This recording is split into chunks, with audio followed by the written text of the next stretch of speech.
খাবে? লঙ্কা ভেতরে ঢুকিয়ে দিয়ে দাও। রসগোল্লার ভিতরে লঙ্কা দিয়ে দেওয়া হয়েছে।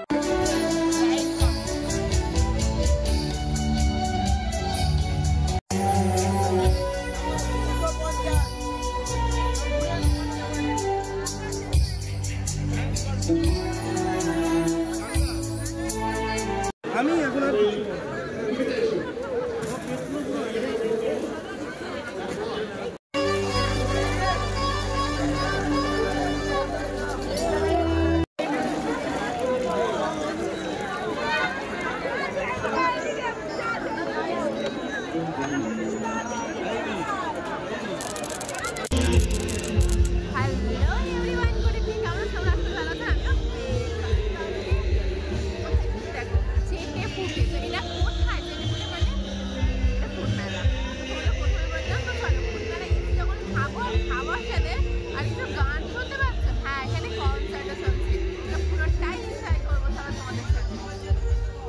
এনজয় তো করবো, কিন্তু এটা কোথায় হচ্ছে, কিভাবে গেলাম সেটা যদি তোমাদের সাথে শেয়ার না করি তোমরাই বা যাবে কি করে। কিন্তু এটাও বলা ভুল, তোমরা কিন্তু আর যেতে পারবে না, কারণ আমরা যেদিন গেছিলাম সেটাই ছিল লাস্ট ডে। তো তোমরা দেখতেই পেলে যে সন্তোষ মিত্র স্কোয়ারে যে আমাদের পুজোটা হয় সেই মাঠেই কিন্তু এই ফুড মেলাটা বসেছিল। আর এই ফুড মেলাটার নাম ছিল হচ্ছে চেটেপুটে। আর এই নিয়ে এই মেলাটা প্রায় 5 বছর ধরে বসছে। তো চলো ভিতরে যাই। তো যেই ভিতরে যেতে গেলাম দেখো আমাদেরকে আটকে দিল, তার কারণ হচ্ছে এখানে টিকিট ছাড়া ঢোকা যাবে না। নিচে দেখেছো টিকিটের ছড়াছড়া, সেই সময় ওদের বিরিয়ানি ঢুকছে, উফ নাকটা পুরো মম করে উঠলো। টিকিট না কেটে যাবো কোথায় বলো তো? এই দেখো 9 থেকে 12 জানুয়ারি আগের দিনকেই, মানে রবিবার দিনকেই গেছিলাম, আর সেদিনই ছিল লাস্ট ডে মেলার। দেখো 12 তারিখ পর্যন্ত ছিল, আর এটা হচ্ছে দুপুর 12টা থেকে রাত 10টা পর্যন্ত ছিল। তো দেখো আমরা টিকিট কাটতে চলে গেছি, আর এখানে টিকিট কাউন্টারে কিন্তু আমরা টিকিট কেটেও ফেলেছি। তো চলে এইবার তোমাদেরকে দেখাই কত করে টিকিট। এবছর যেতে পারো তো কি হয়েছে, পরের বছর কিন্তু যেতেই পারো। কি করবো বলো, আমরা একদম লাস্ট ডে গেছি আর লাস্ট ডে জানতে পেরেছি, তাই জন্য তোমাদেরকে একদম শেষে জানালাম। এই যে 20 টাকা করে টিকিট, কিন্তু পরের বছর যে অবশ্যই, এবার না পরের বছর তোমাদেরকে আগে থেকে জানিয়ে দেবো কিভাবে কবে মেলাটা বসছে না বসছে। তো চলো এইবারে ভিতরে যাওয়া যাক। তো ভিতরে তো ঢুকে পড়েছি, ঢুকে দেখি সবাই দেখি ফটো তোলার হুড়োহুড়ি লেগে গেছে। তো আমি ভাবলাম মনে হয় ফাঁকা ফাঁকাই আছে, সামনেটা ফাঁকা। তারপরে দেখি কি কাণ্ড, হে ভগবান। তো মা তো দেখে দেখো কিড়বিড় করে কি বলছে, মা বলছে ভাগ্যিস পাপা আসেনি, পাপা তো এই ভিড়ভাড়টা পছন্দই করে না, ওই জন্যই হয়তো আসেনি। তবে ঠিকই করেছে। তো দেখো সামনে প্রথমেই ছিল ওদের দোকান বিরিয়ানি, যেটা আমার ফেভারিট। কিন্তু তোমরা তো সবাই জানো, আর অনেকেরই ফেভারিট। বিরিয়ানিটা কার পছন্দ বলো তো? কারুরই অপছন্দ নয়। কেউ হয়তো মাটন পছন্দ করে না, বা কেউ হয়তো চিকেন পছন্দ করে না, মাটন খায়, এই হচ্ছে ব্যাপার। তো চলো এত লোকের ভিড়ের মধ্যে, আর ওদিকে দেখো আগুন লেগে গেল না কি রে বাবা। তো মনে হচ্ছে আগুন লাগেনি, তার কারণ আগুন লেগে গেলে এই ভিড়ভাড়টার মধ্যে তো ঝুড়ুহুড়ি লেগে যেত, আর এই হুড়ুহুড়িতে বেঁচে ফেরা খুবই মুশকিল। তো দেখো আমি ওকে দেখাচ্ছিলাম মেলাটার নামে নাম চেটেপুটে কেন গো, তো আমি অ্যাক্টিং করে ওকে দেখাচ্ছিলাম। তো ওরা তো বলতে পারলো না চেটেপুটে হওয়ার কারণ কি, হয়তো কোনো কারণ আছে, নিজেরা নিজের মেলার লোকেরা রেখেছে, আমরা কি করে জানবো, তাই না? তো চলো এইখানে দেখো বকখালির ফিশ সেন্টার, মানে বকখালি থেকে মাছ নিয়ে এসে এখানে সেই মাছের সব আইটেম তৈরি হচ্ছে। আরে বাপরে, কোনটা ছেড়ে কোনটা খাবো বুঝেই তো উঠতে পারছি না। তো চলো এখানে দেখো 100 টাকার কম্বো। তো কম্বোর মেনুটা না তোমাদেরকে পরে দেখাচ্ছি, এখন আপাতত গিয়েই কনসার্টটা দেখাই, এখানে যে কনসার্টটা হচ্ছে।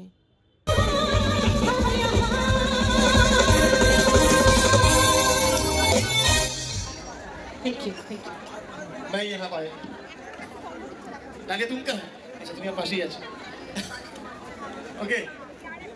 তো এত কিছু খাবারের দোকান দেখে আমরা তো প্রথমত ভ্যাবচেকিয়ে গেছি, মানে ভ্যাবাচেকা খেয়ে গেছি যাকে বলে। তো প্রথমে এসেই দাঁড়িয়েছি 4 জনেরই যেটা ফেভারেট, সেটা হচ্ছে কবিরাজির সামনে। তো চলো এইবারে কবিরাজিটাই অর্ডার করে নিই, তারপরে দেখা যাবে কি খাই না খাই, কারণ 4 জনের পছন্দ নিয়েই তো খাবার কিনতে হবে, একজনের পছন্দ কিনলে তো আর হবে না।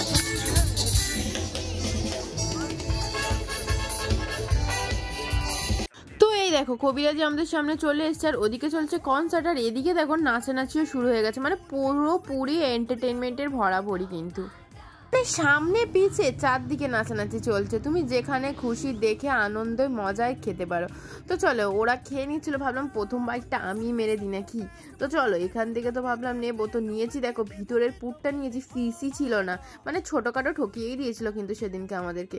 আর খাতো এই যে মেলা টেলাতে না এরকমই হয়, একটু বেশি দাম নেয়, আর জিনিসের বেলা জিনিস পাবে না। যেমন ফিশ ফ্রাই ফিশ পাবে না, চিলি চিকেনে কিন্তু চিকেন পাবে না, পোটিং ভরা থাকবে।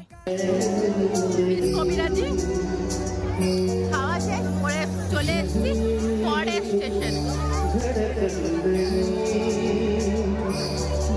এই যে প্রথমে যেটা বলছিলাম কম্বের স্টেশনটা, তো চলো কম্বেতে কি কি আছে দেখে নিই। এখানে ফ্রাইড রাইস, পোলাও, আলুর দম, চিকেন, মাটন, আর কি এটা আমি ঠিক এক্স্যাক্টলি বুঝতে পারলাম না, লাস্টে দেখি আমরা মাঞ্চুরিয়ান হবে। তো এখানে দেখো basanti pulao, chicken, mutton, fried rice, chilli chicken, chicken কষা, মটন কষা, সব এখানে তোমাদের লিস্ট দেখিয়ে দিলাম, যেটা আমার হয়তো দেখতে ভুল হয়ে থাকতে পারে।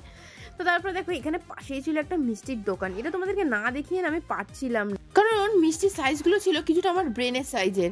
ওই দেখতেই ভালো, ভেতরে মনে হয় না কিছু আছে বলে বাইরে দিয়েই পোটিং করা। তারপর চলে গেলাম ওটা ইচ্ছা পূরণের খাবার খেতে, মানে যেটা আমার অনেক দিন ধরে ইচ্ছা ছিল খাওয়ার, কিন্তু খাওয়ার সুযোগ আর হয়ে ওঠেনি। মানে আমি কোনো দোকান জানতাম না যে এইটা কোথায় এক্স্যাক্টলি পাওয়া যায়।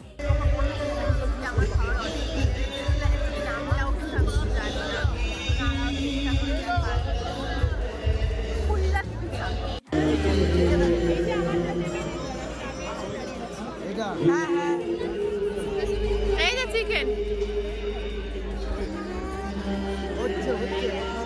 তো ওয়েট করে আছি আমি, এটা অনেক দিন ধরে ট্রাই করার ইচ্ছে ছিল, চলো ট্রাই করি।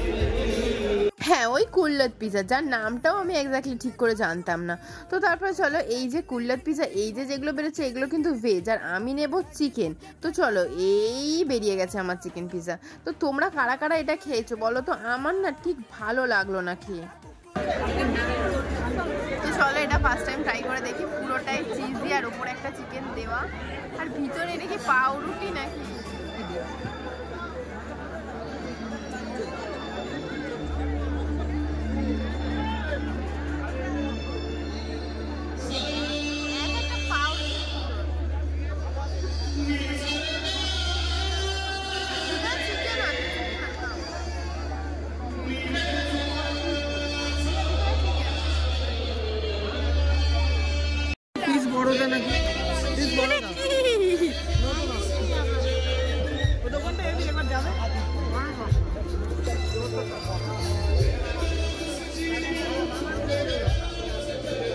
কেমন নিচে চিকেন আছে?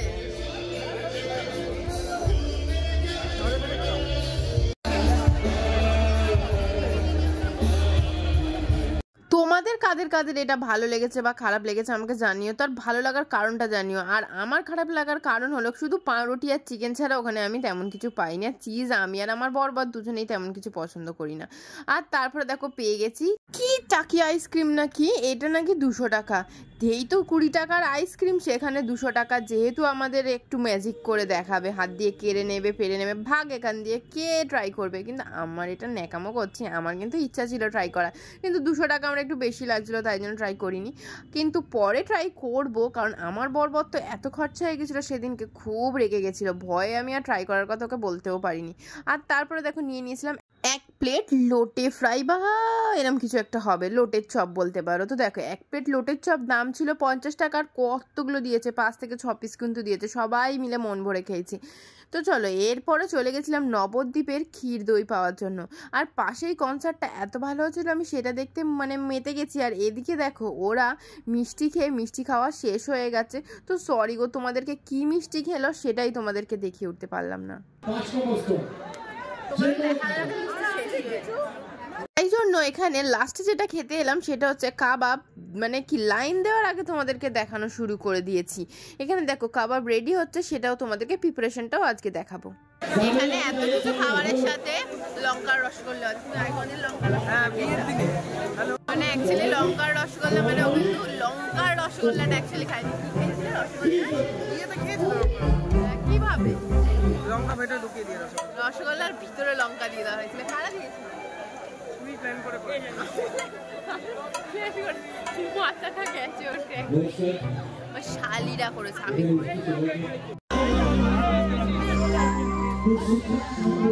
কাবাবটা বেড়ে দিয়েছিলাম।